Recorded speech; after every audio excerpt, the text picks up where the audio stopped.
देखिएगा, बस एक लास्ट एक नोट आप डाल लें, फिर अपन ने कल जो ये बातें पढ़ी थी claim for cost of additional working, हम इसके क्वेश्चन करेंगे तो आपको ये स्टेप्स और अच्छे से क्लियर हो जाएगी। एक पॉइंट बस आपको जो लिखना है नोट डाल के लिखें, या आप यहीं पर लिख लें जो स्टेप है उसमें एरो बनाकर, एडिशनल सेल्स के रेस्पेक्ट में। देखिए मैंने यहां लिखा है additional sales due to additional expenses. कई क्वेश्चन ऐसे होंगे जिसमें ये डेटा गिवन नहीं होगा, तो हमें एक अजम्पशन लेनी पड़ेगी। यहां लिखो if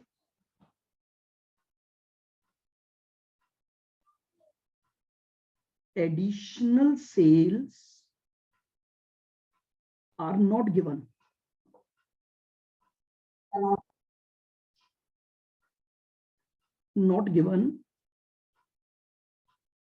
then sales of indemnity period assumed as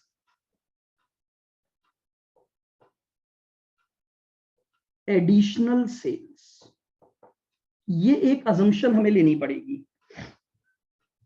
देखिएगा, अगर मान लीजिए हमें क्वेश्चन में ये नहीं बताया गया है कि हमने जो एडिशनल खर्चे किए उसकी वजह से हमारी क्या सेल हुई, तो हम ये अज्यूम करेंगे कि इंडेमिनिटी पीरियड में जितनी भी सेल हुई है वो पूरी की पूरी एडिशनल सेल्स ही मानी जाए। या तो ये अलग से गिवन होगा, लेकिन अगर गिवन नहीं है तो हमें इसी अजम्पशन से क्वेश्चन सॉल्व करने हैं कि इंडेमिनिटी पीरियड में जो भी आपकी सेल होगी, इंडेमिनिटी पीरियड में जो भी आपकी सेल होगी वो आपकी एडिशनल सेल्स मानी जाएगी।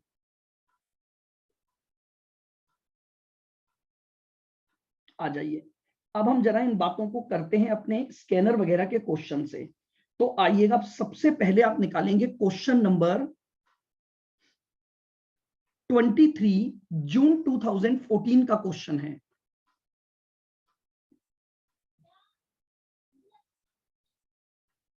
लीजिएगा क्वेश्चन नंबर 23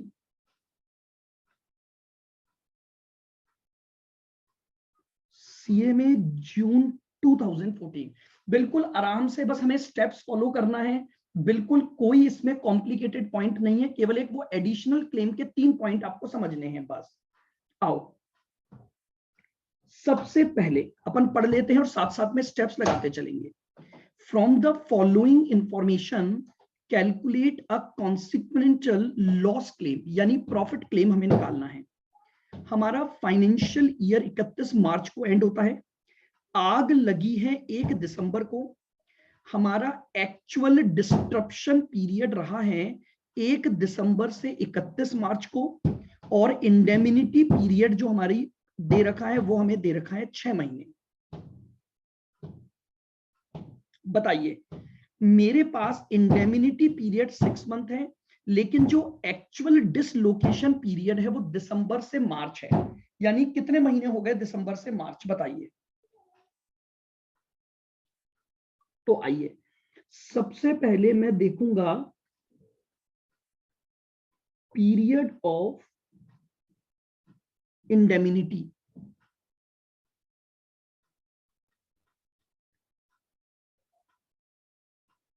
ए एज पर पॉलिसी, पॉलिसी का इंडेमिनिटी पीरियड 6 महीने है, और बी एक्चुअल। सर 4 महीने तो, और एक्चुअल पीरियड हमारा कितना है, दिसंबर, जनवरी, फरवरी और मार्च, यानी 4 महीने। विच एवर इज लोअर, हमारी पहली स्टेप में पॉलिसी का पीरियड और एक्चुअल पीरियड इनमें से हम लोअर लेते हैं, तो लिख दीजिए लोअर विल बी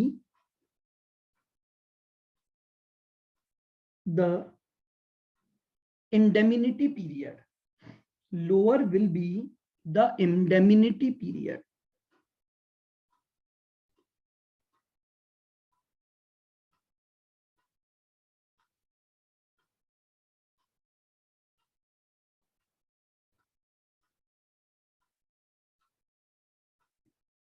तो 1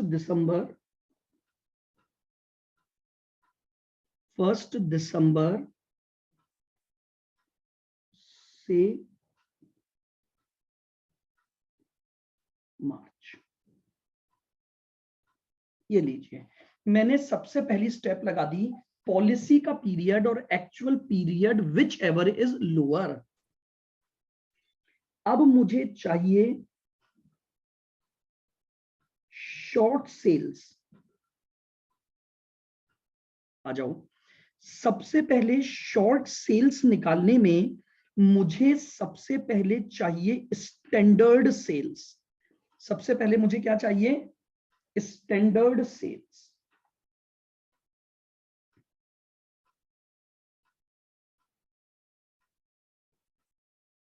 स्टैंडर्ड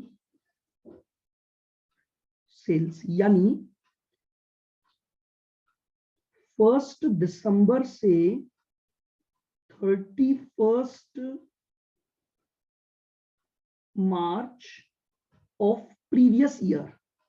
मैंने आपको बताया था स्टैंडर्ड सेल्स होती है जिस ईयर का इंडेमिनिटी पीरियड है उसी पीरियड की प्रीवियस ईयर की सेल। आइए, मुझे लास्ट पॉइंट में एक लाइन दी हुई है, turnover for the 4 month ended.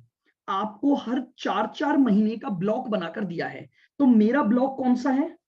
दिसंबर से मार्च का ब्लॉक, यानी ऐसा ब्लॉक जो 31 मार्च पर एंड होगा और वो भी प्रीवियस ईयर में। तो आपको 2 ईयर दिए हुए हैं, ईयर 1 और ईयर 2। तो ईयर 2 तो हो गया करंट ईयर 1 हो गया प्रीवियस ईयर। तो बताइए दिसंबर से मार्च की प्रीवियस ईयर की सेल आपको कितनी दे रखी है? 70 लाख। सर ये टिल 30th नवंबर तक की सेल्स थी क्या? मतलब जो नवंबर वाला है। क्या बोल रहे हो?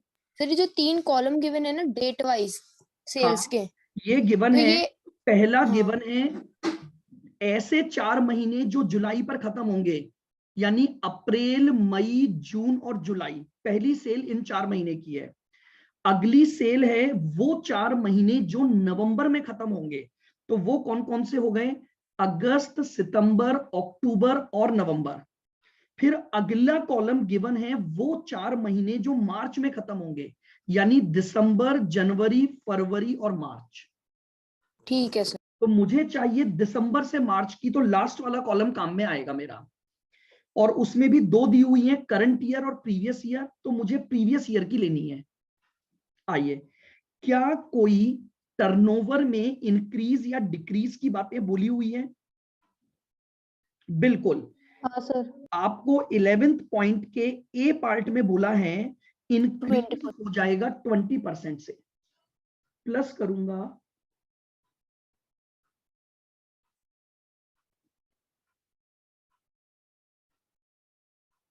Increase at the rate 20%।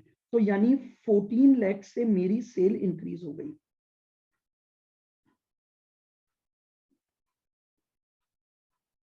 ये आई एडजस्टेड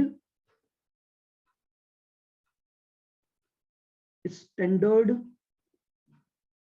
सेल्स 84 लाख। अब इसमें से लेस कर दूंगा सैलवेज वैल्यू। सेल्स। कौन सी salvage value? Sales during the indemnity period, यानी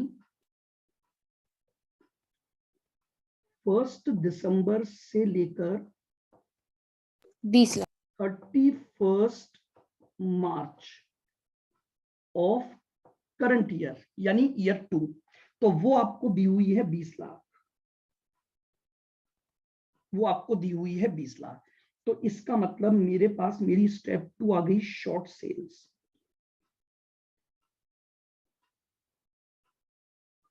यानी इस इंडेमिनिटी पीरियड के दौरान मेरा 64 लाख की सेल्स का नुकसान हो गया।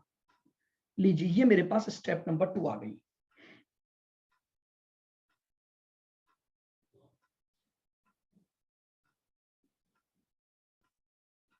GP rate.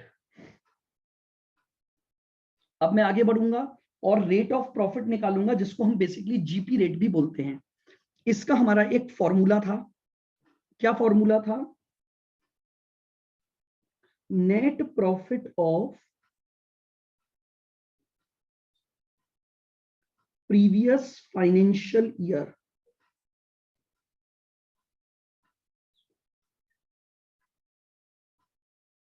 Plus insured standing charge. Insured standing charges divided by sales of previous financial year into 100। ये लीजिए, सबसे पहले हमने ये फॉर्मूला ले लिया। डेटा कलेक्ट करो, प्रीवियस फाइनेंशियल ईयर का नेट प्रॉफिट ढूंढो। तो प्रीवियस 15 लाख ईयर का नेट प्रॉफिट दे रखा है 15 lakh plus insured standing charges कितने दे रखे हैं? 25 लाख डिवाइडेड बाय, अब आपको चाहिए sales for the previous year. तो देखिएगा, आपको प्रीवियस ईयर की सारी सेल्स दे रखी है, पहले जुलाई तक की, तो अप्रैल से चालू हुई, तो अप्रैल से लेकर मार्च तक की ईयर 1 की सेल्स का टोटल ले लीजिए, 40 लाख प्लस 90 लाख प्लस 70 लाख। वापस से सुन, 20 लाख। आपका ईयर 1 प्रीवियस ईयर है और आपको प्रीवियस फाइनेंशियल ईयर की सेल चाहिए, यानी ईयर 1 की 1 अप्रैल से 31 मार्च तक की। तो आपको अलग अलग 4-4 महीने करके 3 बार दी हुई है, तो 12 महीने हो गए। तो इन तीनों सेल्स का टोटल कर लो, 2 करोड़ इंटू 100। तो आपके पास आ गया 40 lakh divide bye 2 crore into 100, यानी, लेकिन इसने एक बात और बोली है कि जीपी रेट में 5% का इंक्रीज हो जाएगा। तो हमारे पास अब रिवाइज्ड जीपी रेट क्या आ जाएगी?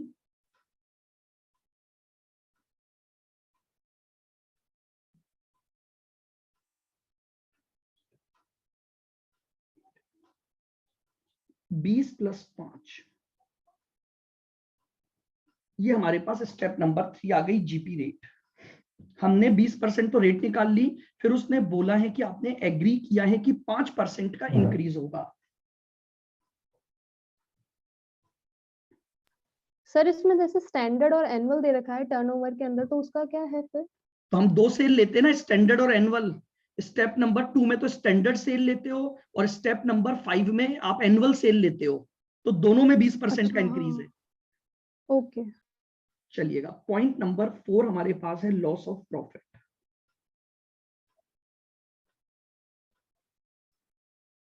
ठीक है, लॉस ऑफ प्रॉफिट हो गया सर। हाँ जी बोलो। सर ये 20 + 5 क्यों किया? आपको देखो 11th आपको पॉइंट नंबर कौन से में दिया हुआ है? 11th का B point, gross profit rate को 5% बढ़ाना है, अच्छा, इंक्रीज ओके करना है, तो अपन ने उसमें इंक्रीज कर दिया। Okay sir. Short sales into GP rate. Short sales कितनी निकाली थी हमने? 64 लाख और इनटू 25%, तो 64 लाख का 25%, 16 लाख हमारे पास क्या आ गया? सर 16 लाख। ये लीजिए, ये हमारी स्टेप नंबर 4 आ गई।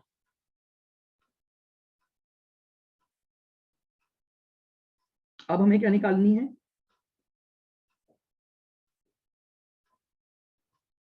Adjusted annual sales. ध्यान से समझना अब इस पॉइंट को। सबसे पहले मुझे चाहिए एनुअल सेल्स। एनुअल सेल्स का मतलब है कि जो आग लगने की डेट है उससे पहले के 12 महीने, जो आग लगी उससे पहले के 12 महीने, यानी अब मैं उल्टा चलना चालू करूंगा। आग कब लगी मेरी? 1 दिसंबर को। 1 दिसंबर। यानी मुझे ऐसे 12 महीने की सेल लेनी है जो नवंबर पर खत्म हो जाए।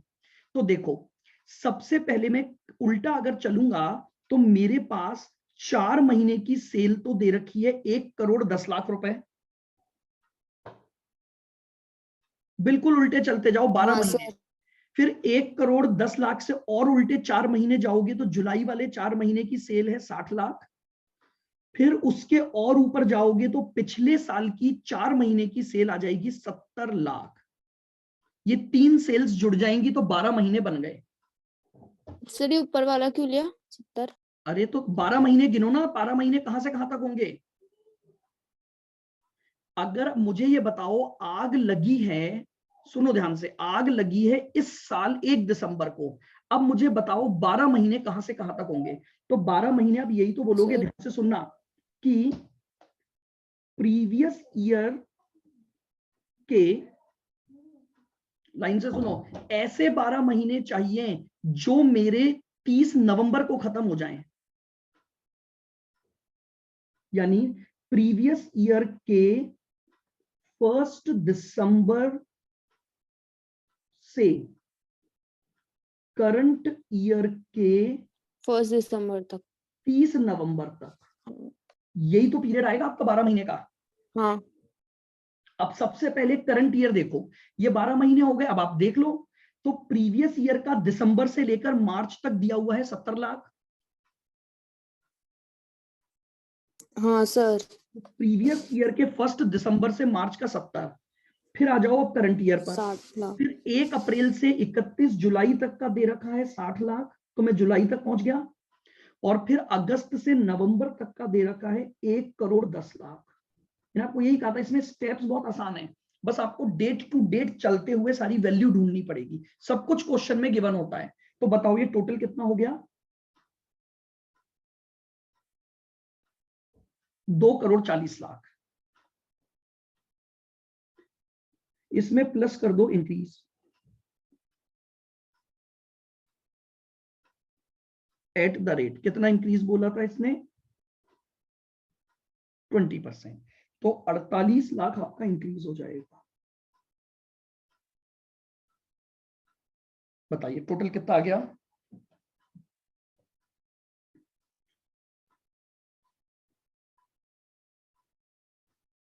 सर एक बार इस रेट का मतलब बताओगे कि जो रेट जो गिवन है क्यों? ये बता रहा है कि आपका हर साल पिछले साल के कंपैरिजन में 20% इंक्रीज हो जाती है आपकी सेल।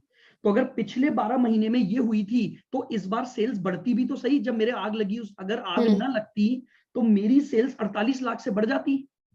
हाँ तो बस मैंने वो जोड़ दिया, तो मेरी टोटल सेल्स कितनी होती अब? सर ये मेरी एनुअल सेल्स 2 होती, करोड़। ये मेरी एनुअल सेल्स होती। और मुझे इंश्योरेंस पॉलिसी इस सेल्स के हिसाब से लेनी चाहिए थी। तो अब मैं निकालूंगा GP on adjusted annual sales. तो GP on adjusted annual sales निकाल दो, 2,88 lakh multiply by 25%।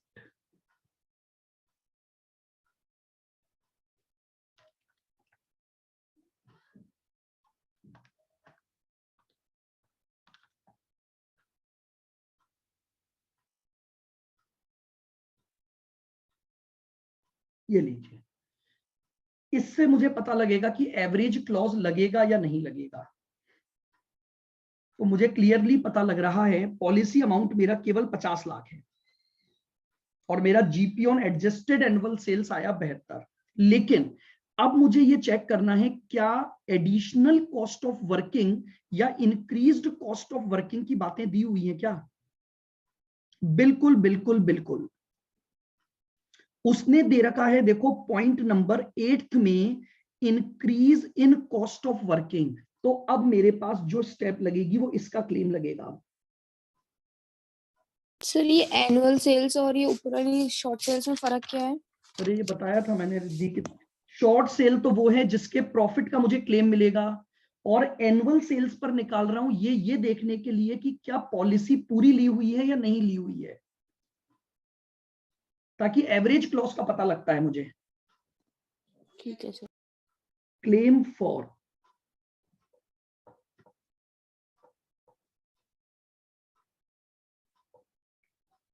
Additional cost of working आइएगा। अब मैंने आपको बताया था इसमें हमें 3 बातें देखनी पड़ती हैं, और उन्हीं 3 में से लोअर का मुझे क्लेम मिल सकता है।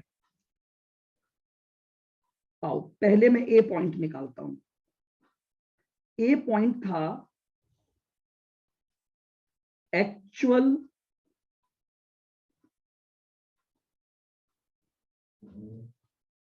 Additional expenses. बताइए मैंने एक्चुअल खर्चा कितना किया है, तो एक्चुअल खर्चा मुझे दे रखा है 3 लाख, 3,20,000। ये मेरा खर्चा हुआ। B point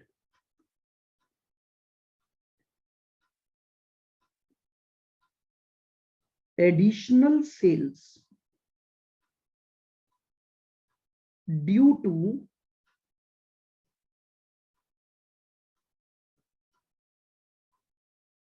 additional expenses into GP rate.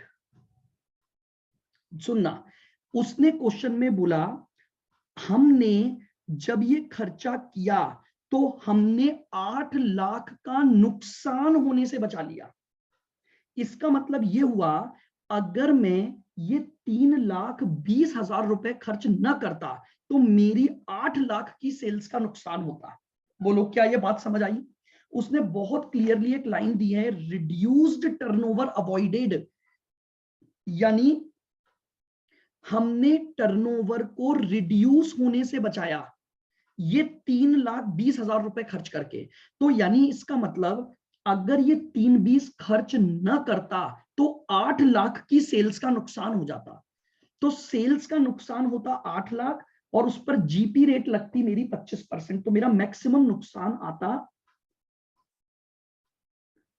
8 lakh का 25%। मुझे इससे ज्यादा नुकसान तो हो ही नहीं सकता था, तो ये 2 मेरा लाख। अमाउंट आ गया।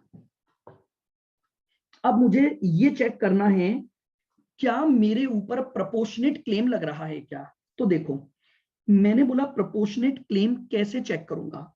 मैंने बोला सबसे पहले लिखो GP on adjusted annual sales. ये वो है जो इंश्योर्ड है मेरा एक तरह से, यानी इतने का था, लेकिन मैंने आपको ये बोला था कि एक्चुअली में इसमें आपका केवल 2 ही क्लेम आए, प्रॉफिट का क्लेम और इंश्योर्ड चार्जेस का। और अगर बाई चांस कुछ अनइंश्योर्ड हैं तो इसका मतलब आपका डिनोमिनेटर बढ़ गया। देखो आप ऊपर फॉर्मूले में जाते हैं अपन, जो मैंने आपको कल फॉर्मूला लिखवाया था, GP on adjusted annual sales divide by, ये वैल्यू तो वापस आएगी, प्लस इसमें अनइंश्योर्ड जुड़ जाएंगे। क्यों? क्योंकि मैंने इनका अभी तक क्लेम, मैंने इनको इंश्योर्ड नहीं करवाया। तो डिवाइड में आ गया GP on adjusted annual sales plus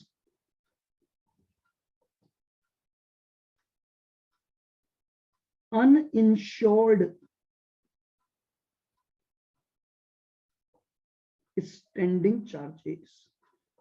और इसी प्रोपोर्शन में मैं क्या करूंगा, अपने एडिशनल एक्सपेंसेस का क्लेम ले सकता हूं।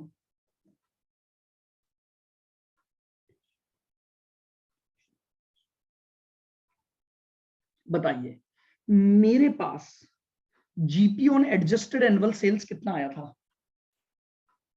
बताइए GP on adjusted sir 72 72 lakh. Divided by 72 plus uninsured कितना है? 4 लाख। अनइंश्योर्ड है 4 लाख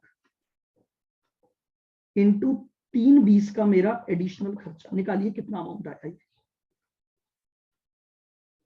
ये निकाल के बताइए मुझे कितना आया।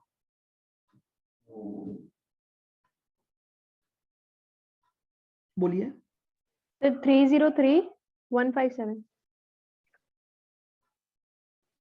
पॉइंट 158 होगा सर।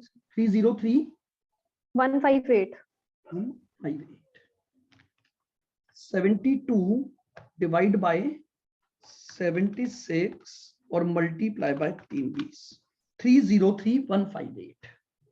अच्छा, अब जरा यहीं रुककर मैं आपको एक और चीज बताता हूं। हमारे स्कैनर्स में इसकी जगह एक दूसरा फॉर्मूला यूज हुआ है। यानी अगर आप अपने स्टडी मटेरियल, स्कैनर, क्योंकि अमाउंट अलग आएंगे, उन्होंने उस फॉर्मूले को जीपी ऑन एडजस्टेड के बजाय नेट प्रॉफिट से निकाला है। मैं अभी आपको वो भी बता दूंगा। एक बार पहले मैं यहां तक कर लूं। अब मुझे बताओ तीनों में से लोअर क्या है? सर थर्ड वाला सी। सी कैसे लोअर है? Sir sir B. है। लोअर सर, वैल्यू आती है 2 लाख। ये सेलेक्ट हो जाएगी जो लोअर वैल्यू है मेरी। जो लोअर वैल्यू है वो सेलेक्ट हो गई। क्या मैंने कोई सेविंग की है क्या? हाँ sir. Less saving in 1 lakh. Insured standing charges कितना? 1 लाख। तो लीजिए मेरा क्लेम फॉर एडिशनल एक्सपेंस कितना आ गया? 1 लाख। और इसमें कर दो plus claim for loss of profit. कितना निकला था वो अपना? 17 लाख या 16 लाख? 16 लाख। 16 लाख। ये मेरे पास मेरा ग्रॉस क्लेम आ गया 17 लाख।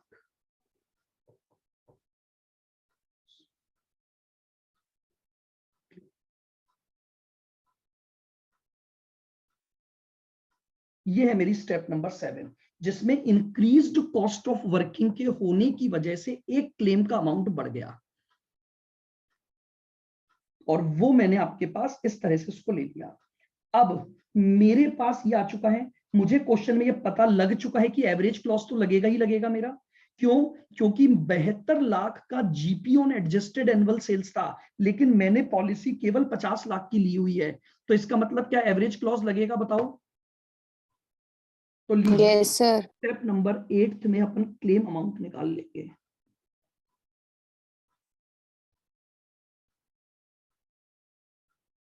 क्लेम अमाउंट बताइए, फॉर्मूला क्या लिखवाया था मैंने आपको? ऊपर जाइए वापस से। क्लेम अमाउंट 8th स्टेप में आपको फॉर्मूला लिखवाया था मैंने। Gross claim plus fire fighting. तो फायर फाइटिंग तो है ही नहीं, तो gross claim divided by GP on adjusted annual sales.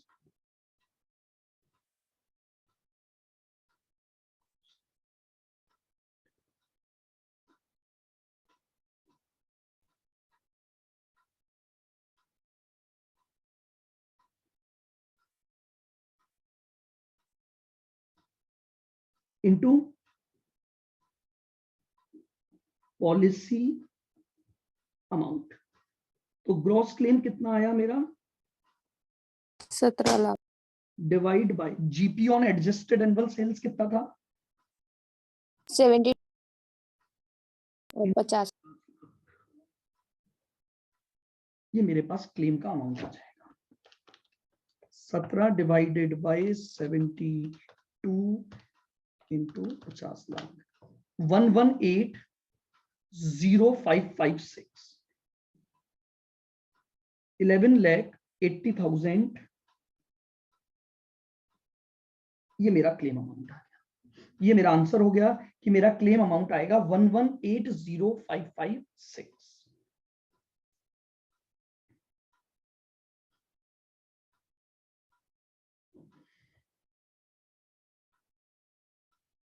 बताइए क्लियर है ये पॉइंट? स्टेप्स लगानी है, प्रैक्टिस चाहिए, कोई भी और पॉइंट यहाँ ट्रिकी नहीं है, सिर्फ आपको स्टेप बाय स्टेप उनको क्वेश्चन को सॉल्व करना है। आइए सर एक मिनट स्क्रॉल डाउन। अब मैं ठीक है सर। और पॉइंट आपको बताता हूं। आपके स्कैनर्स वगैरह ने इस फॉर्मूले को चेंज किया हुआ है, ये जो मैंने सी फॉर्मूला लगाया है। देखिएगा मैं इसी तरफ आपको एक फॉर्मूला और समझाता हूं। क्लेम फॉर एडिशनल एक्सपेंसेस के 2 पॉइंट तो कॉमन है आपके, यानी 320 और 2 लाख तो कॉमन है। तीसरा उन्होंने एक नया फॉर्मूला यूज किया, वो फॉर्मूला क्या है वो सुनना।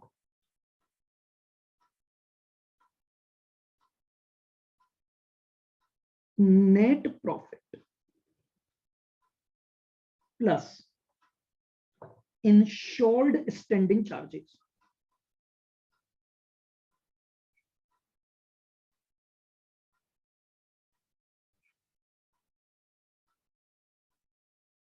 बात वही है, सुनो, मैंने यहां पर अपने प्रॉफिट का क्लेम ले लिया और इंश्योर्ड का क्लेम ले लिया, क्योंकि मेरा टोटल क्लेम मैंने इतना लिया होगा, लेकिन मेरा बनता कितना था, ये दोनों तो आएंगे ही आएंगे, और प्लस अनइंश्योर्ड भी। Plus uninsured. तो इसका मतलब मैं इसको ऐसे लिख दूं, divided by net profit plus all standing charges. All standing charges, समझ रहे हो? ऑल स्टैंडिंग का मतलब क्या आ गया? दोनों आ गए। और मल्टीप्लाई प्रोपोर्शनेट किसका कर दूंगा? Additional expenses. एडिशनल, सर बात तो वही है। हाँ, लेकिन इन्होंने यहां पर इसको प्रॉफिट्स के कंपैरिजन में देखा और मैंने जीपी ऑन एडजस्टेड सेल्स के उस पर देखा, तो अमाउंट तो अलग अलग आ जाएंगे ना, थर्ड अमाउंट चेंज हो जाएगा आपका। मेरे फॉर्मूले से ये आ रहा है, अगर इसी क्वेश्चन में आप ये फॉर्मूला लगाओगे तो जानते हो क्या अमाउंट आएगा? देखो आपका नेट प्रॉफिट कितना आया था? 15 लाख है आपके पास, 15 लाख ही था ना फाइनेंशियल ईयर का नेट प्रॉफिट, प्लस इंश्योर्ड थे 25 लाख के, divide by 15 plus 29 multiply by increase cost कितनी थी अपनी? 320। तो आपका ये थर्ड अमाउंट चेंज हो जाएगा। निकालो अब कितना आ रहा है? 15 lakh plus 25 lakh divide bye 15 plus 29 into 320, ये निकालो कितना आया। तो ऊपर तो हो गया 40 लाख, नीचे हो गया 44 लाख और इंटू 3,20,000, तो ये आया आपका 290909 और मेरा आ रहा था 3,03,158। ये डिफरेंस आएगा। आप चाहें तो देखिए, मैं आपको फिर कह रहा हूं, आप अगर हमारे अपने इंस्टीट्यूट के रूल को फॉलो करें तो आप उस फॉर्मूले की जगह इसको लगाएं। हालांकि कोई आंसर्स पे फर्क नहीं पड़ने वाला है, वहां मैंने टोटल में लिया, यहां मैंने नेट प्रॉफिट के हिसाब से लिया। लास्ट आंसर सेम आएंगे आपके, जो क्लेम के अमाउंट आएंगे।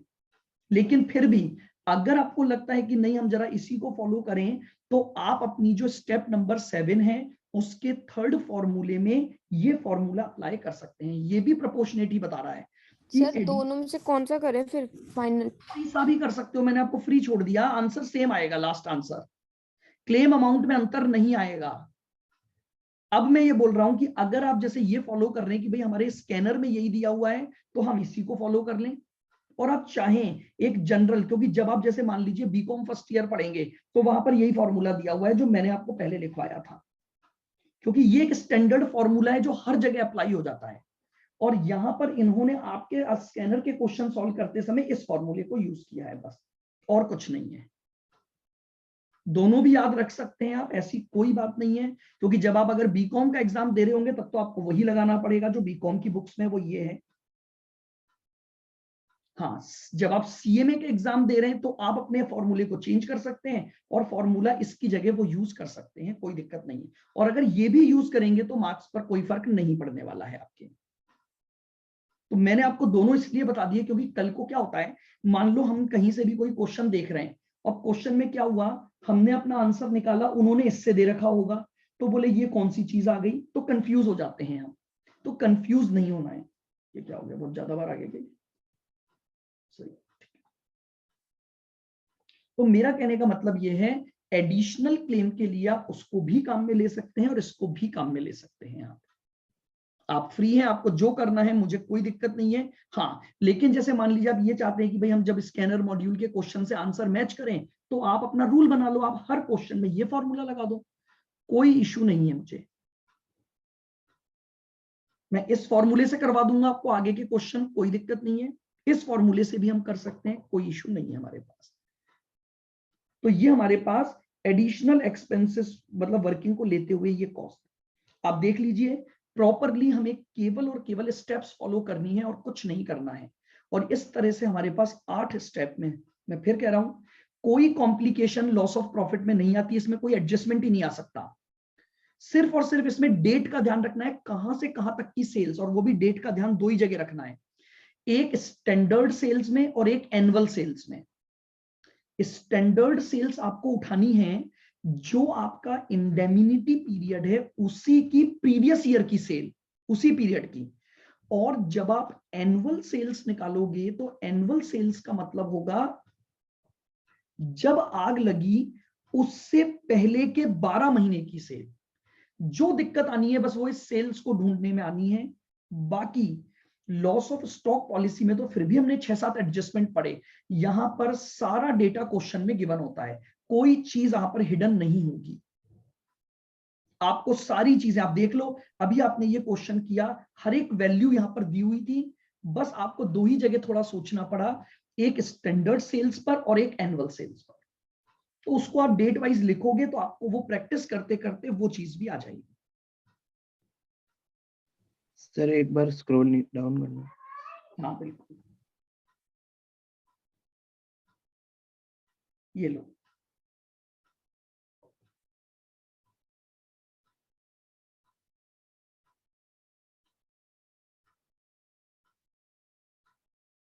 सर अभी आप दूसरा क्वेश्चन थोड़ी करवाओगे। नहीं, बस एक ही हो पाएगा। तो वो ये इसी का चैप्टर का क्वेश्चन 2 करवा दो ना। क्वेश्चन 2 में क्या दिक्कत आ रही है मुझे बताओ।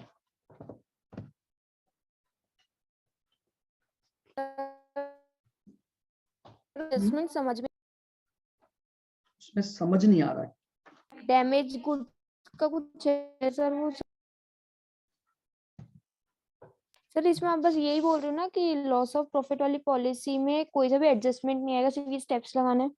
हाँ हाँ, मैं यही बोल रहा हूँ, बहुत क्लियर मैंने यही बात बोली कि कोई एडजस्टमेंट होता तो मैं सिखाई देता ना। मैंने बोला टॉपिक ही खत्म हो गया। टेक्निकल प्रॉब्लम हुई थी इसलिए पूछ रही हूँ। नहीं, ये तो मैंने कल ही बोल दिया था ना कि इसमें आपके पास टॉपिक खत्म हो गया, यानी बस एज इट इज स्टेप्स चलेंगी आपकी और कुछ नहीं होना इसमें। हाँ, अब आप क्वेश्चन नंबर 2 में बताओ मुझे, इसमें क्या पॉइंट पूछ रहे हो आप? डैमेज गुड्स वाला। हाँ सर ये लास्ट पॉइंट। डैमेज गुड्स तो वही हो गया ना, एबनॉर्मल गुड्स जो होते हैं आपके। लास्ट वाले में वो ये बोल रहा है कि आपके पास जो करंट ईयर का क्लोजिंग स्टॉक आएगा ना वो एबनॉर्मल आइटम का, हाँ सर। उस एबनॉर्मल आइटम के गुड्स का आपको ये दे रखा है कि आपने जो सेल की है ना, उस सेल में जो डैमेज्ड गुड्स है उसकी सेल इंक्लूड है। तो अपन एबनॉर्मल की सेल को अलग करते हैं। देखो आपका, मुझे बताओ एबनॉर्मल गुड्स था कितने का? 20,000 का था। हाँ sir. 20,000 yes sir. Abnormal goods which includes goods costing ₹20,000। अब वो बोल रहा है कि 20,000 का जो गुड्स है ना, उसमें आपने 60% गुड्स बेच दिया उसकी बुक वैल्यू पर। तो अगर 60% गुड्स आपने बेचा तो इस बार आपने उसे कितने में बेच दिया बताओ? 9,600। 9,600 में। तो यानी सर आपकी 1 मिनट, 12,000 के गुड्स बेचे ना अपन ने। क्या चीज? 12,000 के गुड्स हाँ। बेचे अपन ने, बिल्कुल। और कितनी रेट पे बेचे, ये कैसे निकाल? बताओ कैसे निकालोगे? सर बुक सर वैल्यू, 12,000 के गुड्स कहाँ बेचे? अरे 20,000 का 60%। 20,000 का क्यों कर रहे हो 16,000 का होगा 60%? बुक वैल्यू पे। बुक वैल्यू बोला है, कॉस्ट नहीं बोला रिद्धि। आपको वो ये बोल रहा है कि आपने जो गुड्स बेचा उसकी जो बुक वैल्यू चल रही थी, बुक वैल्यू मतलब आपने जितने पर वैल्यूड किया था, तो आपने वैल्यूड किया था 16,000 पर। हाँ सर वो 9,600 तो आएगा। 16,000 का गुड्स का आपने क्या किया, सेल है 60% of damage goods at book value. तो इसका मतलब आपने उसे कितने में बेच दिया, 9,600 में बेच दिया। तो नहीं रिमेनिंग सर, मैं ये बोल रही हूँ कि 20,000 का गुड्स है ना? 20,000 कॉस्ट है रिद्धि, कॉस्ट हाँ है। और एक सर, मिनट मैं रुको, एक मिनट रिद्धि, मेरी बात कंप्लीट होने दो। 20,000 की कॉस्ट है जिसकी बुक वैल्यू 16,000 है, क्योंकि मैंने बुक्स में 16 लिखा हुआ था। हाँ अब वो ये बोल रहा है कि उसकी जितनी बुक वैल्यू थी उसका 60% बेचा, कॉस्ट का 60% नहीं बेचा। सर मैं लॉस ऑन सेल बोल रही हूँ, तो लॉस ऑन सेल 12,000 में से होगा ही नहीं माइनस ना, मैं भी करूंगा। यही बोल रहा हूँ रिद्धि। 9,600 का माल 9,600 में बेच दिया तो नुकसान कैसे हुआ? लॉस पर कहां बेचा है? ये कहां लिखा हुआ है कि एट लॉस बेचा? लाइन को फिर सर पढ़ो। मैं उसकी कॉस्ट बोल रही हूँ कि उसकी कॉस्ट तो वही आएगी ना, 12,000, किसकी कॉस्ट? ये एबनॉर्मल गुड्स की। आप सुनो मेरी बात, वो ये बोलना चाह रहा है हमने, अच्छा आप उसको उस तरह से ले रहे हो तो बाकी का लॉस बुक कर दो, लेकिन सेल वैल्यू 9,600 रहेगी।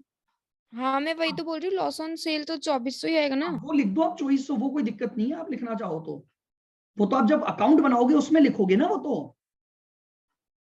हाँ सर, उसी में बोल रही हूँ। उसमें तो लिखोगे ही आप, क्योंकि आपकी ओरिजिनल कॉस्ट 20 थी।